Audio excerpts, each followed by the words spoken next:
مولا علی علیہ السلام نے فرمایا، 3 انسان 3 چیزوں سے محروم رہیں گے: غصے والا صحیح فیصلے سے، جھوٹا عزت سے، اور جلد باز کامیابی سے۔ تم خود اپنی دعاؤں سے ہی اپنا مقدر لکھتے ہو، اور تمہاری دعائیں ہی تم تک سب لے آتی ہیں جو تمہارا نصیب بھی تمہیں نہیں دے پاتا۔ اس اللہ سے ڈرتے رہو۔ اس کی صفات یہ ہیں کہ اگر تم بات کرتے ہو تو وہ سنتا ہے، اور اگر دل میں رکھتے ہو تو وہ جانتا ہے۔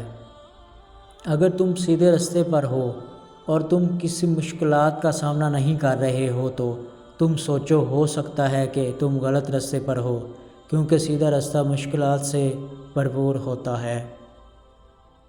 3 چیزیں انسان کو اللہ سے دور کرتی ہیں: اپنے اعمال کو زیادہ سمجھنا، اپنے گناہوں کو بھول جانا، اور اپنے آپ کو سب سے بہتر سمجھنا۔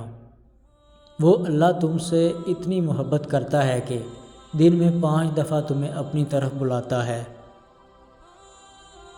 جسمانی رشتے مختصر زندگی تک محدود ہوتے ہیں، آخرت میں ہم ان کے ساتھ ہوں گے جن سے روحانی محبت ہوگی۔